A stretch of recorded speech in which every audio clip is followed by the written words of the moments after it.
അവിടുത്തെ ഒരു പ്രാദേശിക നേതാവ് ശ്രീ വിനോദ് നെന്മാർ ചേരുന്നുണ്ട്. ശ്രീ വിനോദ്, ഈ ഈ കൃത്യം നടത്തിയതിനു ശേഷം ഈ ചെന്താമര രക്ഷപ്പെടുകയായിരുന്നോ? അറിയാൻ കഴിയുന്നുണ്ടോ? 2 വർഷം മുമ്പ് പുള്ളിയുടെ ഭാര്യ ഈ മരണപ്പെട്ടിരുന്നു.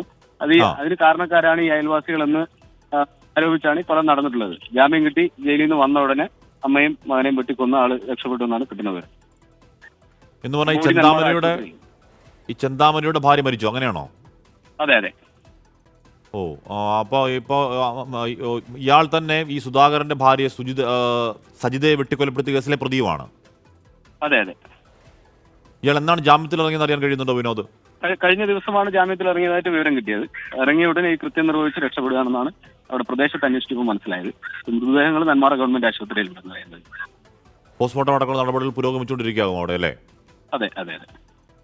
Okay, thank you Vinod Nenmara, അവിടുത്തെ പ്രാദേശിക കോൺഗ്രസ് നേതാവാണ് വിനോദ്. പാലക്കാട് നെന്മാറയിലാണ് ഈ അരുംകൊല ഉണ്ടായിരിക്കുന്നത്. രണ്ടുപേരെയാണ് ഇയാൾ, നമ്മൾ ഈ ചിത്രത്തിൽ കാണുന്ന ചെന്താമര എന്ന് പറയുന്ന ഇയാൾ വെട്ടിക്കൊലപ്പെടുത്തിയത്. അത് അമ്മയും മകനുമാണ്. നേരത്തെ ആ മകൻ സുധാകരന്റെ ഭാര്യയും നേരത്തെ 2019 5 വർഷം മുൻപ് അയാൾ വെട്ടിക്കൊലപ്പെടുത്തിയതാണ്. ആ കേസിൽ ശിക്ഷ അനുഭവിച്ചു വരികയാണ്. ആ ശിക്ഷ അനുഭവിച്ച് വിചാരണ ഈ അടുത്ത കാലത്ത് തുടങ്ങാനിരിക്കവെയാണ് ഇയാൾക്ക് പരോളോ ജാമ്യമോ കിട്ടുന്നത്. പുറത്തിറങ്ങി ആ വീട്ടിലെ രണ്ടുപേരെ ഇവിടെ മീനാക്ഷി, മകൻ സുധാകരൻ എന്നിവരോട് വെട്ടിക്കൊലപ്പെടുത്തുന്നു. അങ്ങേയറ്റം കേൾക്കുമ്പോൾ ഞെട്ടലുണ്ടാക്കുന്ന, പേടിയുണ്ടാക്കുന്ന ഒരു വാർത്തയാണ്.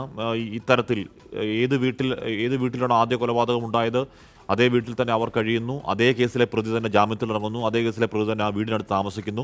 അതിനുശേഷം 5 വർഷങ്ങൾക്ക് മുമ്പ് തനിയാവർത്തനം പോലെ അതേ വീട്ടിൽ അതേ പ്രതി തന്നെ രണ്ടുപേരോട് കൊല്ലുന്നു എന്ന് പറയുന്ന അങ്ങേയറ്റം ഞെട്ടലുണ്ടാക്കുന്ന, അങ്ങേയറ്റം പേടിയുണ്ടാക്കുന്ന ഒരു വാർത്തയിലാണ് നമ്മൾ നിൽക്കുന്നത്. കൊലക്കേസ് പ്രതി രണ്ടുപേരെ വെട്ടിക്കൊന്നു എന്നുള്ളതാണ് അറിയാനും കഴിയുന്നത്. നിഖിൽ പ്രമേഷ് തുടരുന്നു. നിഖിൽ, ഈ സംഭവത്തിൽ ഇപ്പോൾ വിനോദ് നെന്മാറ ഇയാളുടെ പകയുടെ കാരണം എന്തോ പറയുന്നു. എനിക്ക് അത് മൊത്തത്തിൽ കിട്ടിയില്ല, വ്യക്തമായില്ല. ഈ സംഭവത്തെ പറ്റി പോലീസ് എന്തെങ്കിലും പറയുന്നുണ്ടോ ഔദ്യോഗികമായി? നിഖിൽ, കഴിഞ്ഞ ദിവസം ഇദ്ദേഹം ഈ പരോള് കിട്ടിയ ശേഷം വീട്ടിലേക്ക് വരുന്നു. അയൽവാസി തന്നെയാണ്, അതായത് തൊട്ടടുത്ത വീട്ടിലാണ് ഈ ചെന്താമരയും അതോടൊപ്പം തന്നെ സുധാകരനും ഒക്കെ ഉള്ളത്, മീനാക്ഷിയും ഒക്കെ ഉള്ളത്. തൊട്ടടുത്ത വീട്ടിൽ വെച്ച് ഇവർ വീണ്ടും കാണുന്ന സാഹചര്യം ഉണ്ടാകുന്നു. ആ സമയത്ത് പഴയ ഇതുമായി ബന്ധപ്പെട്ട, അതായത് തന്റെ ഭാര്യയെ കൊലപ്പെടുത്തിയതുമായി ബന്ധപ്പെട്ട കാര്യങ്ങൾ ഇവർ സംസാരിക്കുന്നു. അതായത് ഈ സുധാകരനുള്ള പ്രയാസം സുധാകരൻ പങ്കുവയ്ക്കുന്നു. ഇതിന് പിന്നാലെയാണ് ഇപ്പോൾ ഈ ഒരു കൊലപാതകം അരങ്ങേറിയിട്ടുള്ളത് എന്നുള്ളതാണ് നമ്മൾ അവിടുത്തെ പ്രദേശവാസികളായിട്ടുള്ള ആളുകളെ അവരുമായി സംസാരിക്കുമ്പോൾ അവർ പങ്കുവയ്ക്കുന്ന വിവരം. എന്തായാലും 2 പേരുടെ ജീവനാണ് ഇപ്പോൾ നഷ്ടമായിട്ടുള്ളത്. ഒരേ കുടുംബത്തിലെ 3 പേരെ നിഷ്കരുണം കൊലപ്പെടുത്തിയിരിക്കുന്നു, അതും സമാന രീതിയിൽ കൊലപ്പെടുത്തിയിരിക്കുന്നു എന്നുള്ളതാണ് ലഭ്യമാവുന്ന വിവരം. ഇന്ന് രാവിലെ ഇവർ തമ്മിൽ ചില വാക്കുതർക്കങ്ങൾ ഉണ്ടാവുകയും തന്റെ കയ്യിലുണ്ടായിരുന്ന ആയുധം ഉപയോഗിച്ച് ആക്രമിക്കുകയുമായിരുന്നു എന്നുള്ളതാണ് ഇപ്പോൾ മനസ്സിലാക്കാൻ കഴിയുന്നത്. ആ സംഭവമാണ് അതാണിപ്പോൾ ഇത്ര ദൗർഭാഗ്യകരമായിട്ടുള്ള ഒരു വാർത്തയായി നെന്മാറയിൽ നിന്ന് പുറത്തേക്ക് വരുന്നത്. ഇരുവരുടെയും മൃതദേഹം ഇപ്പോൾ നെന്മാറ താലൂക്ക് ആശുപത്രിയിൽ സൂക്ഷിച്ചിരിക്കുകയാണ്. 2 പേർക്കാണ് ജീവൻ നഷ്ടമായിട്ടുള്ളത്. മീനാക്ഷി എന്ന ലക്ഷ്മി, 76 വയസ്സുള്ള മീനാക്ഷി എന്ന ലക്ഷ്മി, 58 വയസ്സുള്ള പോത്തുണ്ടി സ്വദേശി സുധാകരൻ എന്ന് 2 പേരുടെ ജീവനാണ് ഇപ്പോൾ നഷ്ടമായിട്ടുള്ളത്. ഇരുവരെയും ആക്രമിച്ച ശേഷം അവിടെ നിന്ന് കടന്നു കളഞ്ഞ ചെന്താമര എന്ന പ്രതി, 58-കാരനായിട്ടുള്ള ചെന്താമരയ്ക്ക് വേണ്ടിയിട്ടുള്ള അന്വേഷണം പോലീസ് ഊർജിതമാക്കിയിട്ടുണ്ട്. 2019 സുധാകരന്റെ ഭാര്യ സജിതയെ സമാനമായ രീതിയിൽ ചെന്താമര വെട്ടിക്കൊലപ്പെടുത്തുന്ന ഒരു സാഹചര്യം ഉണ്ടായിരുന്നു. ഈ കേസിന്റെ വിചാരണ അടുത്ത മാസം തുടങ്ങാനിരിക്കെയാണ് ഈ കൊലപാതകം വീണ്ടും ചെന്താമര നടത്തിയിരിക്കുന്നത് എന്നുള്ളതും ശ്രദ്ധേയമായിട്ടുള്ള കാര്യമാണ്. ആലത്തൂർ ഡിവൈഎസ്പിയുടെ നേതൃത്വത്തിലുള്ള പോലീസ് സംഘം ഇപ്പോൾ ഈ സ്ഥലത്തെത്തി പരിശോധനകൾ നടത്തിക്കൊണ്ടിരിക്കുകയാണ്. ചെന്താമര കസ്റ്റഡിയിലുണ്ടോ നിഖിൽ? ഇല്ല, നിലവിലത്തെ സാഹചര്യത്തിൽ കസ്റ്റഡിയിൽ എടുത്തിട്ടില്ല. നമ്മളത് സ്ഥിരീകരിച്ചതാണ് അശ്മി. അത്തരത്തിലുള്ള വിവരങ്ങൾ ചിലർ നൽകുന്നു എന്നുള്ളതാണ് മനസ്സിലാക്കാൻ കഴിയുന്നത്. നിലവിലത്തെ സാഹചര്യത്തിൽ ഈ പ്രതിയെ കസ്റ്റഡിയിൽ എടുത്തിട്ടില്ല എന്ന് തന്നെയാണ് നമുക്ക് പോലീസിൽ നിന്ന് ലഭ്യമാവുന്ന വിവരം. അല്പസമയം മുൻപും കൂടി നമ്മൾ പോലീസുമായി ബന്ധപ്പെട്ടു. നിലവിലത്തെ സാഹചര്യത്തിൽ ചെന്താമര കസ്റ്റഡിയിലില്ല. ഇയാൾക്ക് വേണ്ടിയിട്ടുള്ള അന്വേഷണം പോലീസ് ഊർജിതമാക്കിയിട്ടുണ്ട്.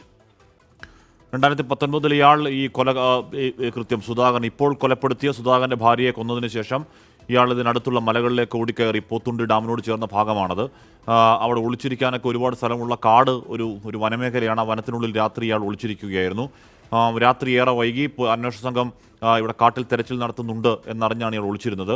അതിനുശേഷം അന്വേഷണ സംഘം പോയിട്ടുണ്ടാകാമെന്ന ധാരണയിൽ കാടിൽ നിന്ന് പുറത്തേക്ക് ഇറങ്ങുമ്പോഴാണ് രാത്രി 5 വർഷം മുൻപ് ഇയാൾ നടത്തിയ ആദ്യ കൊലപാതകത്തിൽ ഇയാൾ പിടിയിലാവുന്നത്.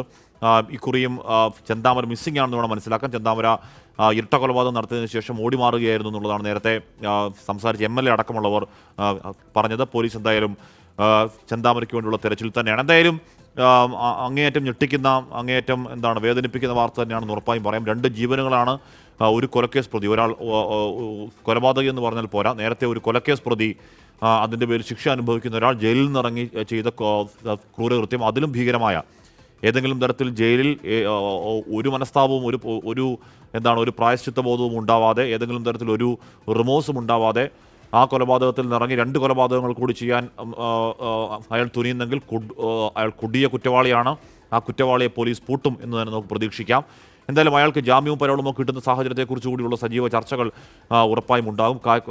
ശരിയാണ്, ഈ പ്രതികളുടെ അവകാശമാണ് ജാമ്യം പരോൾ എന്നൊക്കെ പറയുമ്പോൾ പോലും ഇയാൾ ഇറങ്ങി വരുന്നത് ഇയാൾ കൊല നടത്തിയ ആ വീടിനടുത്തേക്ക് തന്നെയാണെന്നുള്ളതും ആ വീട്ടിൽ ഇയാൾ കൊല നടത്തിയ ആളുടെ ഭർത്താവും അമ്മയും ഒക്കെ താമസിക്കുന്ന സാഹചര്യമൊക്കെ അവിടെയുണ്ട്. അതൊക്കെ ഈ പരോൾ കൊടുക്കുമ്പോൾ, ജാമ്യം കൊടുക്കുമ്പോൾ പരിഗണിക്കേണ്ടതല്ലേ എന്ന ചോദ്യമൊക്കെ അവിടെയുണ്ട്. അല്പസമയത്തിനകം അത് സജീവ ചർച്ചയാകുമെന്ന് തന്നെ വേണം കരുതാൻ. എന്തായാലും ഉണ്ടായിരിക്കുന്നത് പാലക്കാട് ബോയൻ കോളനി എന്ന് പറയുന്ന കോളനിയിൽ ഭാര്യയെ വെട്ടിക്കൊലപ്പെടുത്തി അതേ വീട്ടിൽ തന്നെ മീനാക്ഷി, മകൻ സുധാകരൻ എന്നിവരെ ചെന്താമര കൊലപ്പെടുത്തി എന്നുള്ളതാണ്. 2019 സുധാകരൻ്റെ ഭാര്യയെ കൊലപ്പെടുത്തിയ ചെന്താമരയാണ് ഈ കൃത്യം നടത്തിയത്. കൃത്യം നടത്തിയതിനു ശേഷം പ്രതി ഓടിപ്പോയിട്ടുമുണ്ട്.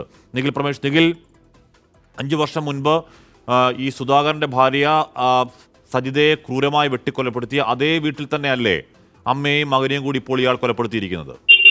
അതെ, ഒരേ വീട്ടിൽ വെച്ചാണ് ഈ 3 കൊലപാതകങ്ങൾ നടക്കുന്നത്. സുധാകരന്റെ അയൽവാസിയാണ് ചെന്താമര. ആദ്യ ശ്രമം, അതായത് സജിതയെ കൊലപ്പെടുത്തിയത് ഒരേ വീട്ടിൽ വെച്ച്, അതേ വീട്ടിൽ വെച്ച് തന്നെയാണ് വീണ്ടും ഇപ്പോൾ ഈ കൊലപാതകം ഉണ്ടായിരിക്കുന്നത്. 2 കൊലപാതകങ്ങളും, അതായത് 3 കൊലപാതകങ്ങളും നടന്നിരിക്കുന്നത് സാങ്കേതികമായി ഒരേ വീട്ടിൽ വെച്ച് തന്നെയാണ്.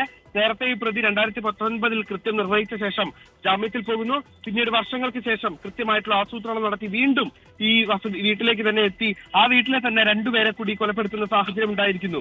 അത്യന്തം ദൗർഭാഗ്യകരമായിട്ടുള്ള ഒരു സംഭവം. ഒരു പക്ഷേ ഈ പ്രതിയുടെ ഒരു മനസ്സിലെ കുറ്റകൃത്യം, ക്രിമിനൽ മൈൻഡ് അത് എത്രത്തോളം ഉണ്ട് എന്ന് തിരിച്ചറിയാൻ പോലീസിന് പോലും സാധിക്കാതെ വന്നൊരു സാഹചര്യം ഉണ്ടായിരുന്നിരിക്കണം. അതുകൊണ്ടായിരിക്കണം ഇത്ര ക്രൂരമായിട്ടുള്ള ഒരു കൊലപാതകത്തിലേക്ക് ആ പ്രതി വീണ്ടും കടന്നു ചെല്ലാനുള്ള സാഹചര്യം ഉണ്ടായതും.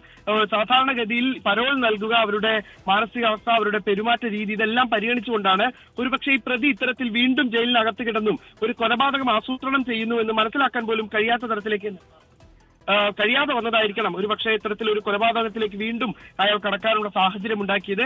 എന്തായാലും പോലീസും പ്രാഥമികമായി നമുക്ക് നൽകുന്ന വിവരങ്ങൾ ഈ വ്യക്തി വൈരാഗ്യം തന്നെയാണ്. അതായത് ഇവർക്കുള്ളിൽ ഉണ്ടായിരുന്ന ഒരു വ്യക്തി വൈരാഗ്യം, കുടുംബങ്ങൾ തമ്മിൽ കാലങ്ങൾക്ക് മുൻപേ ഉണ്ടായിരുന്ന ആ ഒരു തർക്കം ആദ്യ കൊലപാതകത്തിലേക്ക് നയിക്കുന്നു. അതിന്റെ പേരിൽ താൻ ജയിലിൽ പോകാനിടയുണ്ടായ സാഹചര്യം അത് ഒരു പകയാക്കി മാറ്റി അയാൾ വീണ്ടും ഒരു കൊലപാതകത്തിനിറങ്ങുന്നു. അങ്ങനെ വീണ്ടും 2ാമത്തെ കൊലപാതകം നടത്തുന്നു. അതിൽ 2 പേർക്ക് ജീവൻ നഷ്ടമാകുന്നു. അതായത് സുധാകരനെയാണ് ഇന്നിപ്പോൾ ആദ്യം ഈ പ്രതി ആക്രമിക്കാൻ ശ്രമിച്ചത്. അതിനുശേഷമാണ് ഈ പ്രതി 2 പേരെയും കൊലപ്പെടുത്തുന്ന സാഹചര്യം ഉണ്ടായത്. അത് തടയാൻ ചെന്ന അമ്മയെയും ആക്രമിക്കുന്നു. അങ്ങനെ 3 പേർക്ക് ആകെ ജീവൻ നഷ്ടമായിരിക്കുന്നു. ഇനിയിപ്പോൾ 2 പേരെ ഒരേ ദിവസം പ്രതി കൊലപ്പെടുത്തുന്ന സാഹചര്യമാണ് ഉണ്ടായിരിക്കുന്നത്. അശ്വിൻ, ഇതിനു മുമ്പ് ഈ കൊലപാതകത്തിന് മുമ്പ് വാക്ക് തർക്കമൊക്കെ ഉണ്ടായിട്ടുണ്ടോ? നിഖിൽ, ഞാൻ ചോദിക്കാനുള്ള കാരണം ഇയാൾ കൊലപാതകയാണെന്ന് നാട്ടുകാർക്ക് മൊത്തം അറിയാം. ഇയാൾ ജയിലിൽ നിന്ന് പരോളിൽ ഇറങ്ങിയത് അതേ വീട്ടിലെ ഒരു സ്ത്രീയെ കൊലപ്പെടുത്തിയതിനാണ് നാട്ടുകാർ മൊത്തം അറിയാം.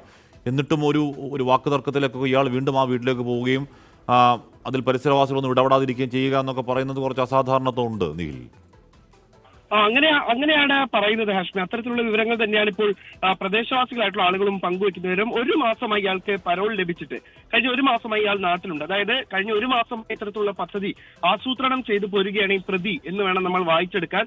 1 മാസത്തോളമായുള്ള കൃത്യമായ ആസൂത്രണം നടത്തുന്നു. എങ്ങനെ ഈ 2 പേരെയും വകവരുത്തണം എന്നുള്ള ഒരു കൂടിയാലോചന ഈ പ്രതി നടത്തുന്നു. അതിനുശേഷം ആണ് ഇത്തരത്തിലുള്ള ഒരു കൊലപാതകം ഇപ്പോൾ ഇയാൾ നടത്തിയിട്ടുള്ളത് എന്നുള്ള കാര്യം നമുക്ക് വ്യക്തമായി കഴിഞ്ഞു. എന്തായാലും 2 പേരുടെ ജീവൻ നഷ്ടമായിരിക്കുന്നു. മറ്റു നടപടികൾ സ്വീകരിച്ചു പോരുകയാണ് പോലീസ് ഇപ്പോൾ. കാശ്മീർ, ഈ ചെന്താമരയ്ക്ക് വേണ്ടിയുള്ള അന്വേഷണം എങ്ങനെയാണ് പോലീസ് നടത്തുന്നതെന്ന് അറിയാൻ കഴിയുന്നുണ്ടോ? പോലീസിന്റെ ഒരു ഒഫീഷ്യൽ പ്രതികരണം ഉണ്ടാകുമോ നിഖിൽ ഈ വിഷയത്തിൽ?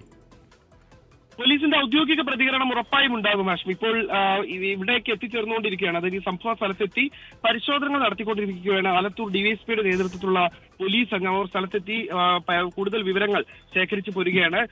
അവിടെ അടുത്തുള്ള ആളുകളുടെ ഒക്കെ മൊഴി രേഖപ്പെടുത്തിക്കൊണ്ടിരിക്കുന്ന പോലീസ്. അതിനുശേഷം അവരുടെ ഒരു പ്രതികരണം ഉണ്ടാകുമെന്ന് തന്നെയാണ് നമ്മൾ പ്രതീക്ഷിക്കുന്നത്. ഓക്കെ, എന്തായാലും ഞെട്ടിക്കുന്ന, വേദന ഉണ്ടാക്കുന്ന വല്ലാത്ത വാർത്തയാണ്. അമ്മയും മകനെയും വെട്ടിക്കൊന്നു ചെന്താമര എന്ന് പറയുന്ന ഒരു കൊടും ക്രിമിനൽ എന്ന് വേണം മനസ്സിലാക്കാൻ. 2019 ഒരു കൊലപാതകം നടത്തി. ആ കൊലപാതകത്തിന് പേരിൽ ജയിലിൽ പോയി. ജയിലിൽ നിന്ന് ഇറങ്ങി ജാമ്യത്തിലോ പരോളിലോ ആണ് ഇറങ്ങി. 1 മാസമേ ആയിട്ടുള്ളൂ. 1 മാസത്തിനുള്ളിൽ അന്ന് നടത്തിയ ഒരു കൊലപാതകമെങ്കിൽ ഇപ്പോൾ ഇരട്ട കൊലപാതകം നടത്തി ഏതെങ്കിലും തരത്തിൽ പശ്ചാത്താപമില്ല, താനൊരു കൊടും കുറ്റവാളി തന്നെയാണെന്ന് എന്ന് വിളിച്ചു പറയുന്നു ചെന്താമര. അയാളെ പിടിക്കാനുള്ള ശ്രമങ്ങൾ പോലീസ് നടത്തുന്നുണ്ട് എന്ന് വേണം മനസ്സിലാക്കാൻ. കഷ്ടമാണ്.